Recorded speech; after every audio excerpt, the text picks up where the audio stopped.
In the 1880s, Edinburgh exists as two cities occupying the same ground. The old town clings to its medieval ridge, stone tenements rising 7 and 8 stories, their walls blackened by centuries of coal smoke. The new town spreads northward in geometric precision, Georgian terraces of honey-coloured sandstone facing wide streets and private gardens. Between them runs Princes Street, where Victorian commerce meets both worlds. Edinburgh Castle still commands the volcanic rock, but the city below has transformed. Iron and steam have arrived. Waverley Station, opened in 1846, now handles hundreds of trains daily. The North British Railway and the Caledonian Railway compete for passengers and freight. Smoke from locomotives mingles with coal smoke from 10,000 chimneys, creating a permanent haze that settles over the valley between old and new towns. The North Bridge connects these two worlds, a Victorian engineering achievement spanning the valley. Pedestrians, horses, and carriages cross overhead, while trains pass below. Gas lamps line the bridge, their light creating halos in the evening mist. From here, the contrast is absolute. Look south toward the old town and you see medieval closes and crowded tenements. Look north and you see the ordered elegance of Georgian Edinburgh. Step onto the Royal Mile in the old town and you enter a world that would be recognizable to residents from 2 centuries earlier. The same stone closes branch off the main street, the same tall tenements block the sky. But now, shop windows display Victorian goods, telegraph wires stretch overhead, a horse-drawn omnibus rattles past, carrying passengers between neighbourhoods. The medieval framework persists, but modern life adapts to its constraints. In a typical old town close, life stacks vertically.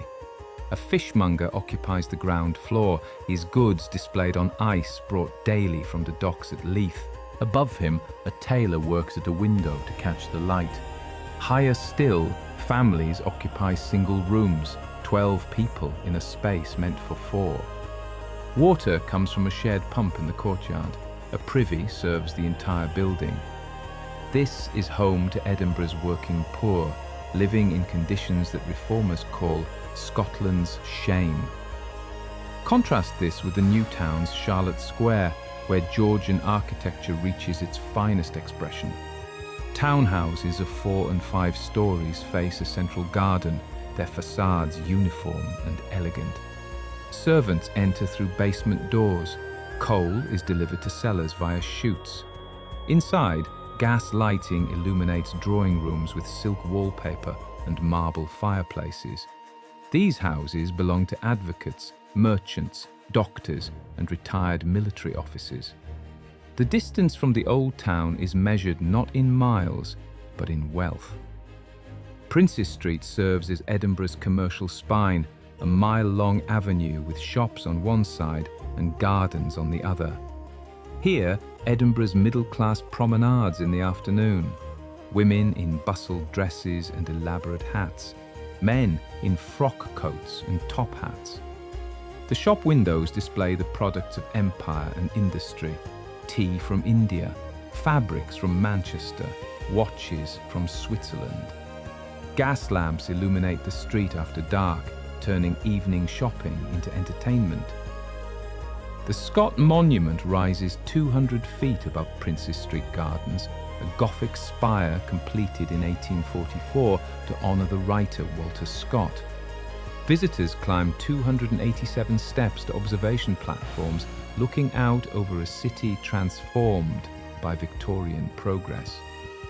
From here, you see the railway lines cutting through the valley, the hotels and warehouses clustering near the stations, the factory chimneys of Leith marking the Port District. Edinburgh in the 1880s is a city of coal, iron, and steam. At Waverley Station, the platforms bustle with constant movement. Porters push hand trucks loaded with luggage and parcels. Newspaper boys call out headlines. Passengers arriving from London, Glasgow, Aberdeen and Inverness emerge into the covered train shed, where iron pillars support a glass roof blackened by locomotive smoke. Above, the sounds of the city are muffled. Below, the station creates its own atmosphere, thick with coal smoke and human noise. The grass market, once Edinburgh's main livestock market, has adapted to Victorian commerce. Shops selling second-hand clothes occupy the ground floors of ancient tenements. Public houses serve the working men who unload goods at the nearby warehouses. A temperance hotel offers cheap lodging to travellers avoiding alcohol. The gallows are long gone, but the memory persists. This is still the old town, where poverty and commerce exist side by side, unchanged by the elegance spreading northward. Edinburgh's medical quarter clusters around the university. The Royal Infirmary, rebuilt in the 1870s, brings modern medical practice to Scotland. Students attend lectures in amphitheatres, then practice on patients in public wards. The smell of carbolic acid marks the influence of Joseph Lister's antiseptic methods, developed here 2 decades earlier. Medicine, like commerce, makes Edinburgh a centre of Victorian progress, even as medieval streets persist nearby. As evening falls, gaslighters move through the streets with their long poles, igniting the lamps one by one. This is Edinburgh's transition from day to night. In the new town, curtains are drawn in dining rooms as families gather for dinner.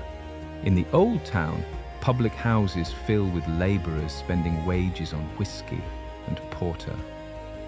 The trains continue to arrive and depart, factory shifts change, the city never fully sleeps. From Calton Hill, Edinburgh reveals its dual nature completely. To the west, the castle and old town occupy their ancient ridge, a silhouette of spires and chimneys against the evening sky. To the north, the new town spreads in ordered blocks, its streets lit by gas lamps in perfect lines. Below, the railway cuts through the valley, connecting both worlds to Glasgow, London, and the empire beyond.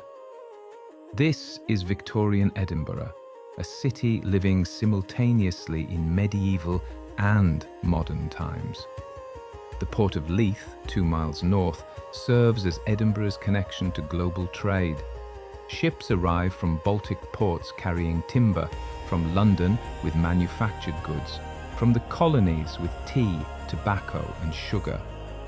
Warehouses line the docks, customs officials inspect cargo. Sailors from a dozen nations crowd the public houses near the harbour. Edinburgh may be a city of learning and law, but Leith reminds it that commerce drives the Victorian world. By the 1880s, Edinburgh's population approaches 230,000, more than double what it was at the century's start. The new town can no longer contain the growth. Suburbs spread south and west. Morningside and Merchiston attract middle-class families seeking newer housing with modern conveniences. Horse-drawn trams connect these districts to the city centre. Edinburgh is expanding beyond its historical boundaries, becoming a Victorian metropolis. Yet the old town remains. Its closes and tenements house 1/3 of the city's population. Reformers photograph the worst slums, hoping to shock the public into action. The City Improvement Act of 1867 has demolished some of the most dangerous buildings, but progress is slow. Tradition and poverty both resist change. The old town persists not from choice, but from necessity. These ancient buildings still serve as homes because Edinburgh has nowhere else to house its working poor. This is Edinburgh in the 1880s, a city of profound contrasts, medieval and modern, poverty and wealth, coal smoke and gaslight. The castle overlooks it all, unchanged for centuries, while below, trains arrive bearing the products and ideas of the Victorian age. The new town demonstrates what Scottish architecture and planning can achieve. The old town demonstrates what remains when progress leaves people behind. Both are Edinburgh, existing together in uneasy coexistence.